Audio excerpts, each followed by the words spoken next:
aí, pessoinhas lindas do meu coração. Tudo bem com vocês? Espero que não, espero que sim. Aqui quem fala é o V Black. E hoje eu trago para vocês a 10ª parte da nossa teoria, ou fanfic, de Eu em Boku no Hero. Mas antes de começar essa história maluca, aqui vai um salve para as seguintes pessoas: Tio Saruto Teorias, João Paulo, Bios Teórico, Striker Teorias Insanas, Francisco Gabriel SS, Otto Feio, Lairit Satoru, ou Tio Meliodas. E agora vamos começar essa narração fuleira. O que teria acontecido se eu fosse para o mundo de Boku no Hero? Episódio 10. Nossa história continua. Quando eu estava a caminho do meu quarto para dormir, e acabo vendo Todoroki e fico pensando em algo. E logo em seguida eu fui ao meu quarto dormir. E na manhã seguinte, eu me levanto da cama e faço novamente um café da manhã. Mas dessa vez eu tomei muito cuidado na hora de cozinhar. E por mais que eu pudesse usar o poder da matéria para fazer a comida surgir do nada, eu preferia cozinhar sem usar poderes, pois assim eu poderia me divertir enquanto cozinho. Voltando à teoria. Então eu comecei a pensar em algo para eu preparar como café da manhã. E nessa hora eu ouço um barulho vindo do jardim da minha casa. E ao chegar lá, eu vejo um coelho comendo as cenouras de uma horta que eu tinha no meu jardim. Então eu pego o coelho pelas orelhas. E em seguida eu levo o coelho para a cozinha e amarro ele com uma corda. E em seguida eu coloco o meu avental de chefe. Lavo as mãos e pego uma faca. E fico de frente para o coelho amarrado. E em seguida eu faço uma oração para o deus Jabiroca. E quando eu já ia matar aquela criatura orelhuda, o Todoroki desce as escadas correndo e acaba tirando a minha concentração. Então o Todoroki chega perto de mim e me pergunta o que eu estava fazendo. E eu digo a ele que eu estava prestes a matar aquele coelho para fazer o café da manhã. Então o Todoroki pede para eu não matar o coelho e deixar o coelho ser o bichinho de estimação dele. Então eu olho para os olhos daquele bicho orelhudo e digo ao Todoroki que ele poderia cuidar do coelho, mas teria que limpar a merda que ele fizer. Então o Todoroki diz que ele não tem problema em fazer isso. Então eu desamarro o coelho. E o coelho pula nos braços do Todoroki e começa a se esfregar nele. Então eu digo ao Todoroki para ele pôr um nome no coelho. Mas ele diz que os inscritos é quem vão decidir o nome do coelho. E que a votação só iria durar 3 dias. Ei Todoroki, pare de quebrar a quarta parede e volte a seguir o roteiro. Você que manda, chefe. Voltando à teoria. Então eu digo ao Todoroki que eu iria preparar uma torta de coelho. Mas como ele havia adotado o coelho, eu teria que fazer uma torta vegetariana. Então o Todoroki diz que não se importava em comer vegetais se fosse para o coelho ficar vivo. Então eu começo a preparar a torta. E assim que eu ponho a torta para assar, eu faço um suco. Mas dessa vez foi um suco feito com o poder da matéria. E depois de meia hora, eu tiro a torta do forno. E o cheiro estava ótimo. E o Todoroki me agradece por não ser o coelho no lugar da torta naquele forno. Então eu digo a ele que eu iria sair, mas que iria deixar alguns clones para fazer companhia a ele e ao coelho. Então eu faço 3 clones e deixo eles com o Todoroki. E em seguida eu vou até os laboratórios Stark. E chegando lá, eu sou recebido pelos cientistas e mecânicos. E eles me dão um bom dia. E em seguida todos nós fomos até o subterrâneo para construir algumas armaduras. E depois de um tempo, eu digo aos funcionários para eles continuarem trabalhando, que eu iria fazer negócios. Então todos entendem e continuam trabalhando. E eu vou até o lado de fora do laboratório. E chegando lá, eu vejo que tinham alguns prédios ao redor do meu laboratório. Então eu entro em alguns prédios e faço o mesmo esquema que eu havia feito com o dono anterior do laboratório que eu comprei. Assim eu compro vários prédios. E em seguida eu os destruo. E vejo que o terreno que eu havia adquirido era quase do tamanho da rua. E que eu tinha espaço o suficiente para expandir os laboratórios Stark. Então eu espero ficar de noite, pois se eu fizesse tudo durante o dia, as pessoas ficariam comentando sobre a minha individualidade. E assim que fica de noite, os meus funcionários vão embora para suas casas.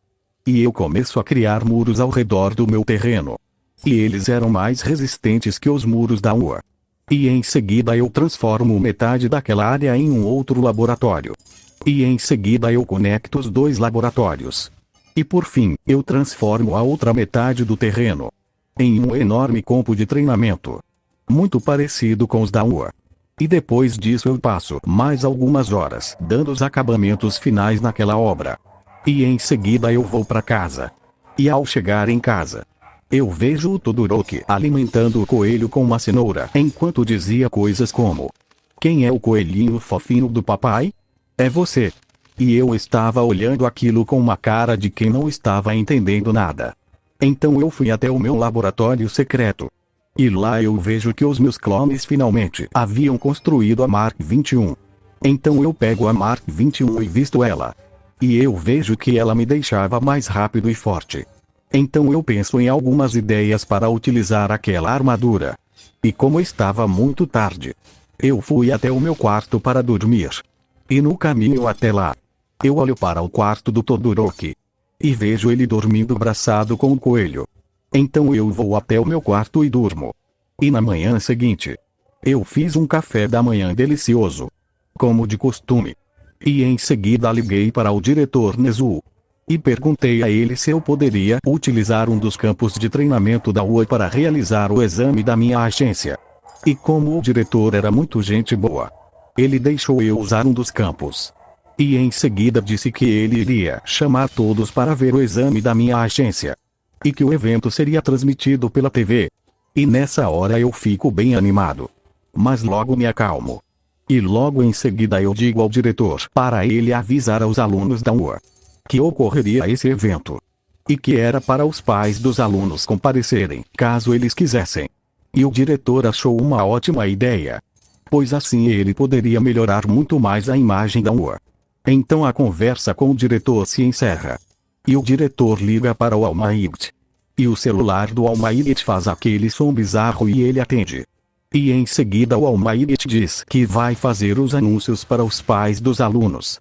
Da mesma forma que ele anunciou aqueles que passaram no teste de admissão da UA. E enquanto isso, eu estava indo em direção à cozinha. E chegando lá, eu vejo o Todoroki tentando alimentar o coelho. E ele estava tentando fazer com que o coelho comesse um pedaço da torta vegetariana que eu havia feito no dia anterior. Então eu digo ao Todoroki para me passar o coelho. Então ele me dá o coelho e me pergunta o que eu ia fazer. E nessa hora eu enfio o pedaço de torta na boca do coelho. E o coelho come a torta. E logo em seguida ele faz uma cara fofinha. E o Todoroki fica reclamando, dizendo que eu estava maltratando o filho dele. E eu digo ao Todoroki que o coelho não era o filho dele, e sim um animal irracional. Mas o Todoroki nem liga e fica fazendo carinho no coelho enquanto dizia: "Meu precioso." Então eu faço algumas torradas com geleia. E em seguida eu pego a Mark 21 e levo ela para os laboratórios Stark. E chegando lá, eu digo aos funcionários para eles fazerem mais 2 armaduras como esta. E que eles teriam novos companheiros no dia seguinte. Então eu vou até o meu escritório. E lá eu coloco os pés em cima da mesa e fico ligando para os melhores laboratórios do país. E começo a negociar a transferência de alguns cientistas e mecânicos de alto nível para minha agência. E depois de várias horas, eu finalmente consigo negociar a transferência de 20 cientistas de alto nível e 35 mecânicos de elite. E assim que eu desligo o telefone do escritório, um cientista bate na porta. E eu mando que entre. E ele diz que as armaduras estavam prontas. Então eu vou até o subterrâneo e vejo o belo trabalho dos funcionários. E como recompensa, eu dei um pequeno diamante para cada um deles. E depois disso tudo eu vejo que no dia seguinte teria aula. Então eu digo aos funcionários que eu iria deixar alguns clones meus para cuidar de tudo nos próximos dias. E que só por curiosidade, o banheiro ficava no térreo do laboratório. Então os funcionários disseram que entenderam. E eu saio dos laboratórios e vou em direção à UA. para escolher o campo de treinamento que eu iria utilizar nos exames da minha agência. E ao chegar lá, eu comecei a andar por todo o território da UA, junto com o diretor Nezu. E depois de algumas horas vendo os campos de treinamento, eu vi um que me chamou a atenção. Então eu escolho aquele campo para ser utilizado nos Ashames. E o diretor diz que foi uma ótima escolha. Então eu volto para minha casa. E chegando lá, eu vi o Todoroki correndo atrás do coelho pela casa inteira. E quando eu perguntei o que ele estava fazendo, ele disse que estava brincando com o coelho. Mas eu vejo que o coelho havia quebrado uma das janelas da casa. Então eu fico putaço com o coelho. E digo ao Todoroki que ele teria que consertar a janela que o coelho dele quebrou. Então eu dou alguns materiais de construção a ele. E ele começa a consertar a janela. E depois desse dia, eu e o Todoroki fomos para a escola. E ao chegar lá, todos estavam me perguntando se era verdade que eu havia aberto uma agência de heróis no centro da cidade. E eu respondo a eles que era verdade. E nessa hora o Todoroki fica muito surpreso, já que mesmo ele estando na mesma casa que eu não havia contato a ele sobre isso. E depois de vários alunos me enchendo o saco, a aula do professor Aizawa começa. E em um certo momento, ele manda 3 pessoas entrarem. E essas pessoas eram o Mirio, a Nejire e o Tamaki. E o professor diz que aqueles eram os 3 melhores alunos da escola, conhecidos como os Biritree. E nessa hora os alunos perguntam por que eu não estava entre eles. E o professor Aizawa diz que eu tinha uma licença de herói. E que por isso eu meio que não era mais um aluno. E que eu só ficaria algum tempo como aluno, já que em breve eu viraria um herói definitivamente. E eu teria que trabalhar como herói. Mas eu continuaria a dar aulas na UA. Então os alunos entendem o que o professor Aizawa disse. E o Mirio me diz que ele estava louco para lutar comigo depois da aula. Mas como eu gosto de me exibir um pouco, eu chamo os Biritree para lutarem todos contra mim, já que o Mirio não ia dar nem pro cheiro. E com essa provocação, o Mirio e os outros dizem que estariam me esperando do lado de fora da escola. Então eu digo a eles para não amarelar. E eles dizem mesmo. Enquanto isso, em um lugar estranho, um homem estava dizendo: chegou a hora de atacar novamente. E dessa vez, nós iremos transformar a cidade em um verdadeiro campo de guerra. E o vídeo vai ficando por aqui. Espero que tenha gostado dessa parte. Não se esqueça do like. E até o próximo vídeo. Se o Deus Jabiroca quiser. Amém. Gravati liuriabi kouki buferiose dabali facuturabia.